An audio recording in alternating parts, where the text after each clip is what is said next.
Welcome out to the Yards After College podcast, the regular season finale edition of the Yards After College podcast here, brought to you, as always, here on KSLSports.com. I'm Sam Farnsworth. Kyle Ireland's on the other end of the microphone as well, as always, to bring in the latest and greatest on our local players, the players with local ties, high school, college, whatever it may be, here to the state of Utah who are playing in the National Football League. And it's great to be wrapping up the regular season, Kyle, because now we get to look forward to the playoffs. Yeah, this is like my favorite time of year other than Thanksgiving as far as like the football season's concerned for the NFL. I feel like Thanksgiving's like the mini Super Bowl, mini playoff kind of thing. But then like now we're actually to the games that matter. We don't have to watch the Colts play the Texans anymore. We don't have to watch the Broncos play the Raiders. You know, like we're to some meaningful football games now, Sam, and hopefully my voice holds up throughout this podcast. It's been bad for the last couple of weeks, but we're going to give it a go here to talk about some good football. Well, perfect. We got a lot to touch on and kind of a condensed time frame here. So let's just, we're going to shake it up a little bit this week, Kyle. Normally we kind of save my 3 stars till later in the program, but for this week, we're going to start it off with my 3 stars of the week. And man, what a great regular season finale for locals in the NFL, a segment every week that Jeremiah Jensen does on KSL Sports Live, which is on KSL Channel 5 every Sunday at 10:45 p.m. And we were just loaded. Like, he was making last-second adjustments to this right before we were going on the air. It was fantastic. So this week, there's a little bit of a theme to my 3 stars, and I'm sure you'll figure it out by the end of it. So let's get started with my 3rd star. 3rd star.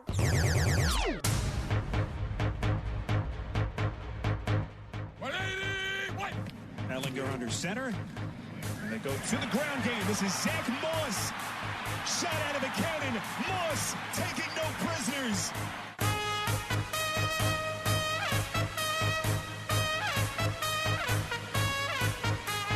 Peterson was just the perfect tonic. Exactly the kind of coach that they needed at that moment. Zach Moss. Moss still on his feet. And he is in. Touchdown.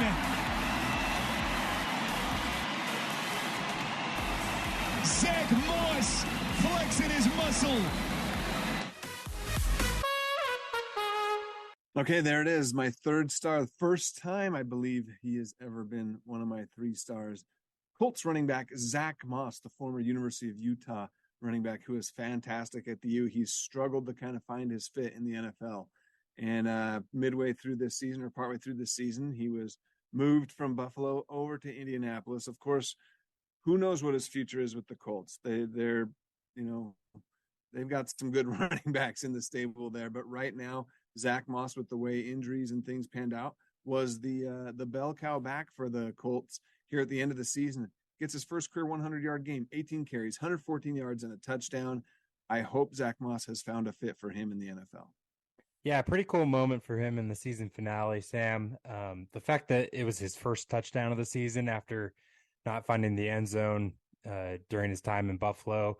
It just felt like, one, Buffalo didn't run the football hardly at all. I mean, you look at like Devin Singletary's numbers, or they traded for Nyheim Hines from the Colts, and like he just hasn't been utilized in that way other than like, they've used him on kick returns and stuff like that. But Zach kind of just like fell into, the back of that room there in Buffalo. And I think the fact that Jonathan Taylor had some injuries with his ankle and was out for the final few games of the season really gave the Colts an opportunity to let loose with Zach there. And Deion Jackson, one of their other running backs, he had some fumbling issues there at the end of the season. So for him to kind of seize the opportunity that was presented to him, where, he when he was traded, didn't look like it was going to be an opportunity like this at the end of the season.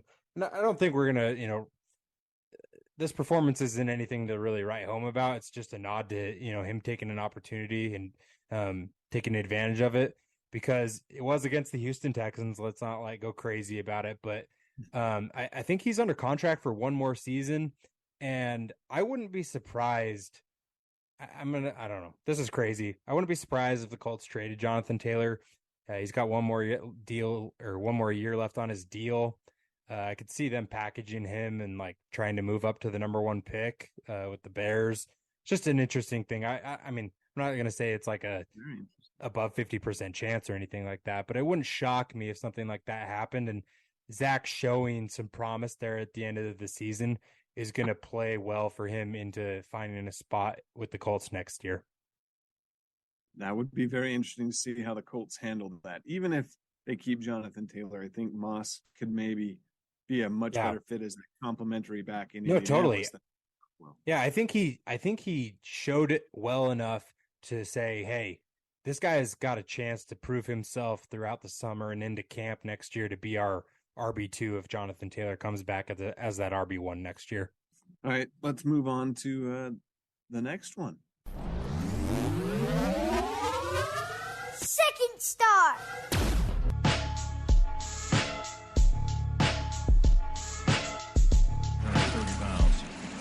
Here is Algier. He's got a lot of running room, and he gets inside the 25-yard line. Keith Smith was part of that blocking core. That was a lot of yards before anybody touched Algier. Here's Algier. And Algier slips ahead. Works it out to the 50-yard line. A first down and a little more will give him 1,000. Toss play. Pruitt blocking. And it is a 1,000-yard season for the rookie out of BYU, Tyler Algier. An incredible story, an incredible ascent to the top of this depth chart. And to hit that benchmark of 1,000 yards and to do it as a rookie, very impressive.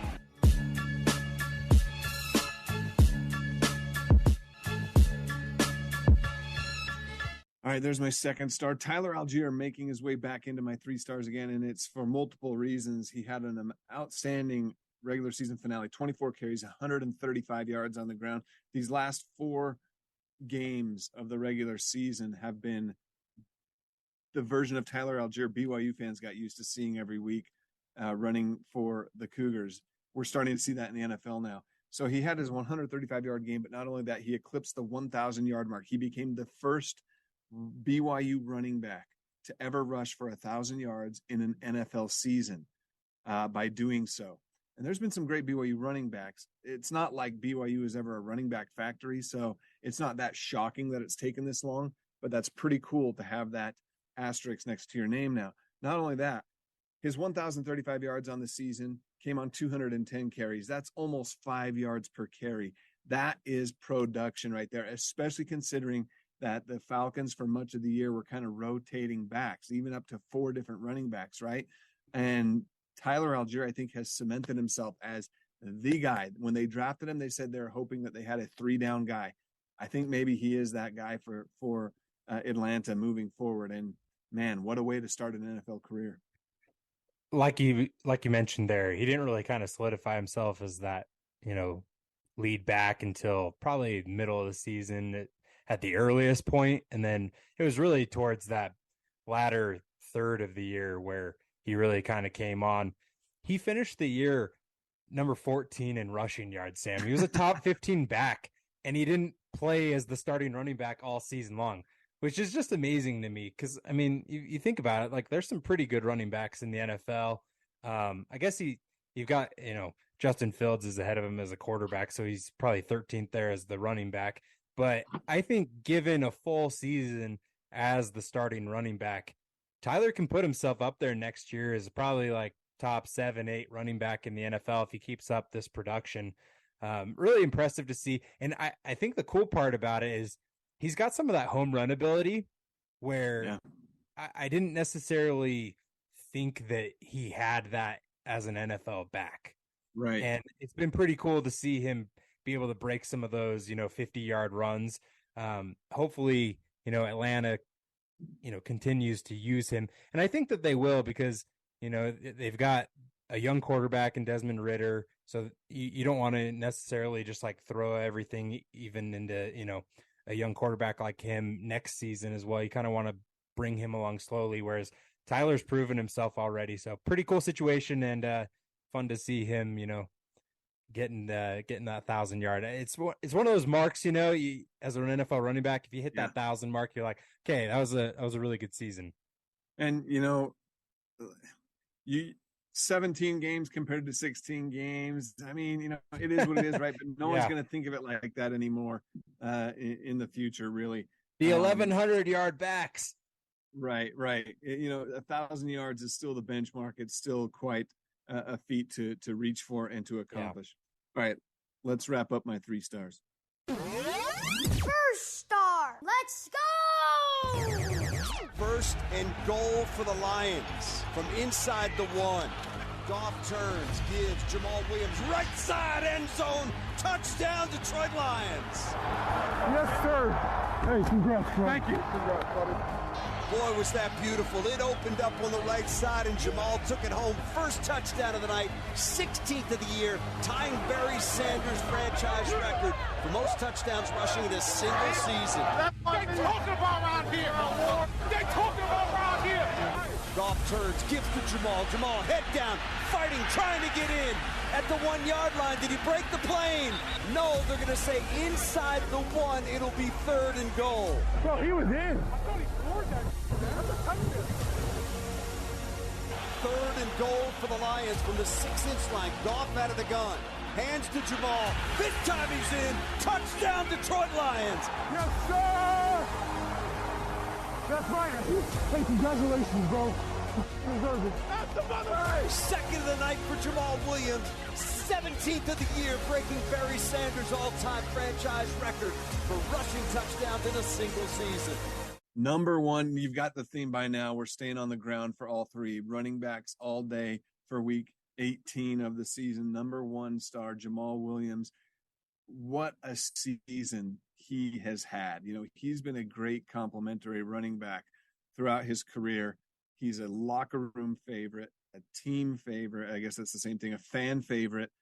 Yeah. And in Detroit, all of that followed him to Detroit, and he quickly became a favorite there. Well, now they gave him the ball, and injuries might have given him more of an opportunity with Swift going down at times during the year, but really he took control of being that primary ball carrier for the Detroit Lions this year. And he eclipsed the 1,000-yard mark, did so in the Sunday night game. So he became the second ever BYU running back to rush for more than 1,000 yards in an NFL season by doing so this season. Did it on 262 carries. It took him more. He averaged 4 yards per carry, but here's the stat everyone's going to remember. It's going to go down in Lions history for a very long time. The 17 rushing touchdowns, 2 of them on the final game of the year to eclipse Barry Sanders' record that was set back in 1991. I'm telling you, Jamal Williams, they love this guy so much. I don't know if you saw his post-game interview on NBC, how he was crying, talking about his grandfather. And then on the next question, he quickly changed those tears to that same fiery, fun attitude that we know Jamal Williams to have. And he said, you know, don't let the tears fool you. This mug is all dog, you know? And so what a great, he is one of the great sports personalities and just a great football player. And it's so awesome to see him rewarded with such a successful season this year. It's pretty crazy, Sam. You talk about, you know, household names. Like Jamal became a household name for NFL fans this year, right? Like everybody knows who Jamal Williams is. It's like kind of like how Taysom Hill became like a gimmicky, you know, name, but like everybody knew who he was. It was a household name. It's like Jamal and Tyler like becoming those, which is pretty cool to see. You look at his season, it's amazing. He had 6 games with multiple rushing touchdowns, and that's pretty hard to do. Pretty impressive to put up the numbers he did. I do wish that they ran him more, like you said, like only 262 carries. It would have been cool to see, you know, if they would have utilized him a little bit more. But their offense was like a top 5 offense, so who am I to say that they weren't using him right? But the one thing that I will say, that mark about Barry Sanders, I mean, ever since I was a little kid, Sam, you know, learning about football, it was like always like Barry Sanders was like the iconic running back. Like ever since I was a little kid, like, you know, my dad and my uncles, my grandpa, like talking to me about football, it was like Barry Sanders was like the running back that, you know, all these guys would model their games after. He was like the focal point for running backs. So pretty cool to see Jamal get that record. Yeah, Barry Sanders. He played at the same time as Emmitt Smith. Emmitt Smith, a lot of people consider him as one of the greatest, if not the greatest of all time. I'll tell you this: If Barry Sanders ran behind, yes, if Barry Sanders ran behind the Cowboys' offensive line, right, he would have crushed every rushing record in the books. Yeah, exactly. Barry Sanders in my book, and Jim Brown, not Gary Payton, Walter Payton. I'm sorry. Those three are the greatest. Shout out to the backs. Sonics. Yes, go Sonics. Anyway, those three are the greatest running backs of all time in my book, and now Jamal Williams broke one of Sanders' records. So, all right, Kyle, let's have a little fun real quick and look back at some of our preseason predictions and how they kind of went.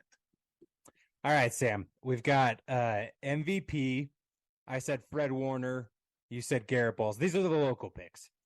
And I think that, Fred's up there. I don't know if he's going to, if he would end up winning that award for us. But he'd be up there. He's pretty close.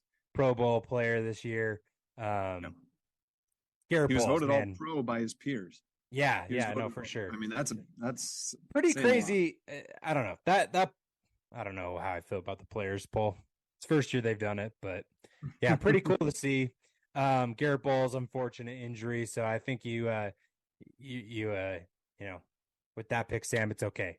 I understand where you're going. I understood where you're going. Rookie of the year, I think we both hit on this, Sam. I'm gonna say it's a toss up here between Tyler Algier for me. Devin Lloyd was your pick. I think both of those guys, let's give them co-MVP awards for that because they were both outstanding this season. Breakout player of the year, Sam, I think we both failed on this. I'm going to give you the edge, though. I said Zach Wilson. That clearly did not happen.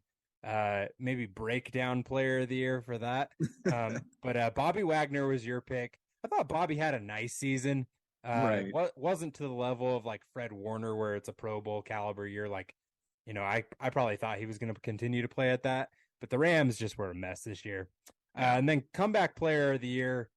I don't know how I feel about this because I obviously am a Colts fan, but both of us picked Julian Blackmon coming off of his injury. He was banged up earlier in the year too. He had an ankle injury, and I feel like there was a little bit that I was left wanting from Julian, and so I'm going to give him a pass on the year and see how he comes back next year. But he had some nice moments down the stretch there. All right, we got to wrap this up quick because I know you got to go. But MVP as a whole award, you had Justin Herbert. I had Patrick Mahomes. I think Herbert's a nice pick. I just don't think that anybody's surpassing what Mahomes did this year. No. Offensive player of the year. I actually think that you had a nice shot here with Jamar Chase had he not gotten hurt. Yeah. My pick, Jonathan Taylor. The Colts were terrible this year. Their offensive line was good, and he was hurt as well. So bad pick by me. Defensive player of the year. I think we both were hurt by injuries on this one, Sam. Yeah, for sure. You had TJ Watt, who missed a bunch of the earlier portion of the season, came back, later part of the year. And then Von Miller for me, it was just like halfway through the year, that pick was shot. I thought he was playing nice until that point in time, was playing great. He came out of a cannon to start the year. Oh my gosh, he was amazing. Rookie of the year, I'm going to give you the edge here. You had Trayvon Walker with the Jags, and I had Kyle Hamilton with the Ravens, who, still coming off the bench there. I don't know. Not a fan there with that pick, but I liked your pick with Trayvon Walker. I thought he was a beast down the stretch for the Jaguars. And then coach of the year, you ran away with this one, Sam. I said Josh McDaniels, who by the end of the season, that pick didn't look as bad as it did like week 8. That pick was so bad week 7, 8, 9. They came, picked up some games down the stretch. But Doug Peterson was your pick. And my gosh, he might actually end up winning that award because the Jaguars made the postseason and they had the number 1 pick the last 2 years. So credit to you, Sam. That was an awesome pick. Thanks. I'll give myself the claps there for that. No, it was fun. It's always fun to go back and see where our picks are at and kind of how they turned out at the end of the year and how wrong I usually am, but they're always fun to do, and it's fun. Just real quick before we move on to talking about previewing the playoffs real quick, because I know you got a few minutes left. I had the NFC champion as the Green Bay Packers, and you had the Tampa Bay Buccaneers. So your team is still in the fight.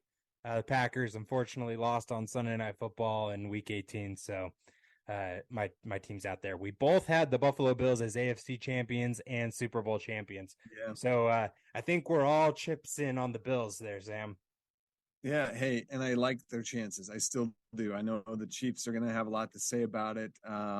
Maybe even the Bengals make some noise there, but I'm not seeing a lot of other teams in the AFC that make me too nervous when it comes to the. And how cool would it be with like this whole DeMar Hamlin situation leading into Week 18? Like, it would just be a pretty cool storybook. Like, they would make movies about. I mean, they're going to probably make movies about the DeMar Hamlin situation anyway, or like a 30 for 30 or something. Yeah. But if they end up winning the Super Bowl, that would just be pretty cool.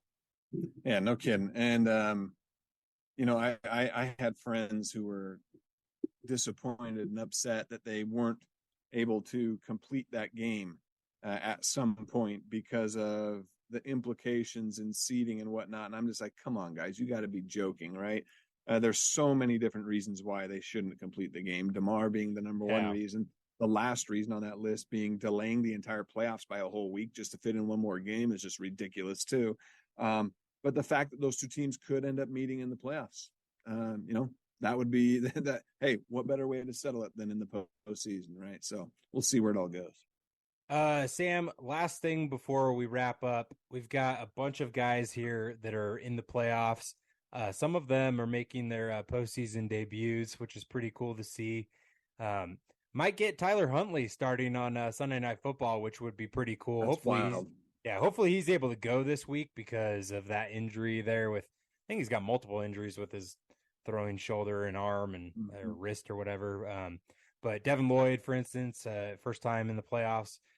There's a bunch of guys. You can go to KSLSports.com. I've got local players who made the playoffs.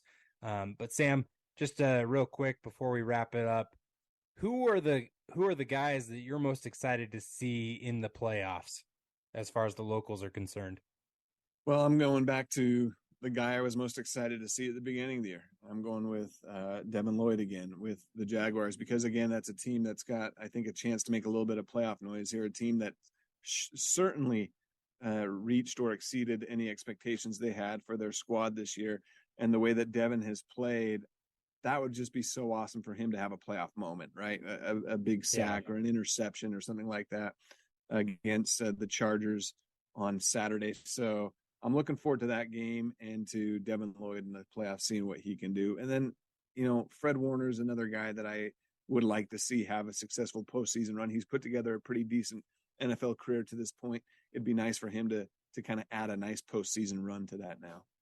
Yeah, it would be pretty cool. We've got Dalton Schultz, who I'm interested to watch on Monday Night Football. The Cowboys, I think they're going to have some pressure on them. Tampa Bay looked pretty good last week, and so and the Cowboys looked terrible. So I'm interested to see how they play. And then last one for you, Sam, just a couple of the coaches. Andy Reid with the Chiefs, interested to see if he can take them back to the Super Bowl. And then Brian Johnson, quarterback coach with the Eagles, who have both of those coaches have first round buys as the number one seed. So we won't see him this week in the wild card round, but next week in the divisional round, it'll be interesting to see how they kind of go as the playoffs go throughout this next couple of weeks.